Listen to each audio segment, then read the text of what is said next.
日本一20岁女偶像携带6个老头，化身6个小矮人侦探团，硬刚警察，拯救50多岁男粉丝，这是什么逆天剧情？众所周知，日本的小偶像特别多，20岁的高桥七濑就是其中之一。虽然年龄不大，但凭借其168的高挑身材、皮肤白皙、长相甜美，被粉丝称为美白小恶魔。曾获得过浅草小姐选美大赛冠军。不仅是偶像，正在念大学的她还是模特、赛车皇后、主持人，而且还兼职房地产经纪人，补贴家用。近期因担任畅销书《病名为推》的封面模特而备受瞩目。有偶像就会有粉丝，高桥也有7位死忠铁杆，经常陪着他参加活动。只是这几位粉丝也真的有日本特色，他们是一群中年宅男，最大的已经68岁了。最小的也有46岁，在高桥还是地下偶像之时，这几个大叔初次相识，久而久之，这几个大叔活动之外也会像朋友一样聚会，他们也常常排除一切困难来给高桥活动捧场。高桥说，他们经常会穿着印有我衣服的应援 T 恤，冲洗我的照片，在咖啡馆相互分享。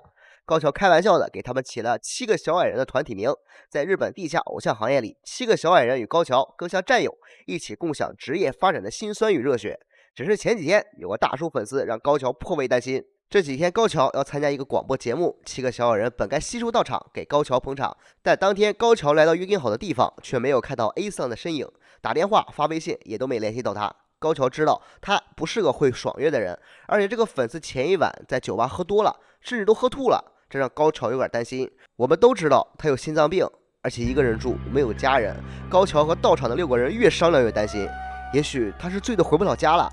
或许他出什么事了，越想越害怕。于是几人决定联合起来找他。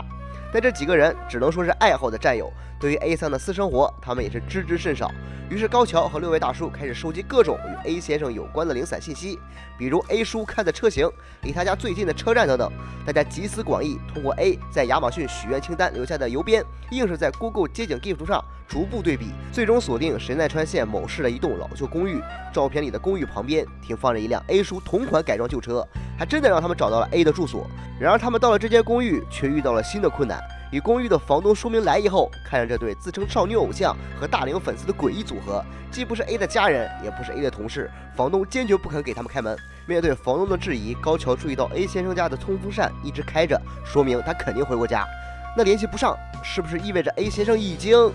脑中这个可怕的想法可把大叔们吓坏了。高桥妹妹无奈拿出他们与 A 桑参加各种活动的合影，甚至全员出示身份证，才最终说服房东以紧急情况为由开门。开门之后，房子里一片狼藉，堆着各种杂乱的东西。高桥和大叔连鞋都没来得及脱就闯了进去，幸好房子里空无一人，高桥这才松了口气。但心中很快又有了新的担忧，没倒在家，难不成倒在外面了？据一位昨天参加过酒吧活动的粉丝说，他们最后是在新宿分开的。于是，一帮人又转战新宿，几乎跑遍了所有急诊的医院，但仍是一无所获。能想的法子他们都想过了，高桥和大叔们没招，只能拜托新宿警察。但又遇到了同样的问题，他们与 A 桑非亲非故，警察表示只有家属和亲属报警才能立案。听到警察这样说，高桥仍不死心，他可能就在某个角落一个人死掉了，你们就这么见死不救吗？可能是被这群人的真挚所感动，也或许是第一次遇到这样的报案人，警察终于松口，决定调查。只是没过多久，他们找了半天的 A 叔居然从警察局后面摇摇晃晃走出来了。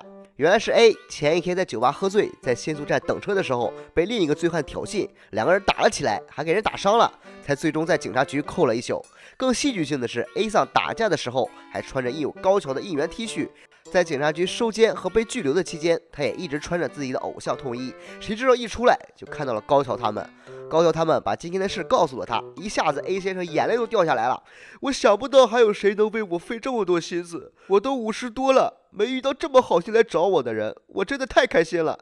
他居然还知道自己50了还跟人打架。A 先生说，即使以后我不粉起来了，我也会继续支持他一辈子的。故事真的非常离谱，但他估计也没想到一把年纪追星还能遇到这样的神仙偶像。几天后，在高桥的 live 演出上，当他唱到无论你在哪我都会找到你，台下被指到的 A 叔当场泪崩，即使刚支付完和解金，兜里比脑袋还干净，他仍一口气买了100张合影券。故事发到网上后，一下子引发日本网友讨论。虽然 A 叔有着各种槽点，但大家依然被这种偶像羁绊所感动。虽然很多人对地下偶像这种大撒币的行为嗤之以鼻，但这件事至少让大家感受到了最真实的人情冷暖。高桥多少沾点河北血统，主打的就是仁义。在这个更在乎自己的时代，一个20岁的女孩能为一个非亲非故的大叔尽心尽力，或许这就是偶像这个职业能流传至今的一个最真挚的解答吧。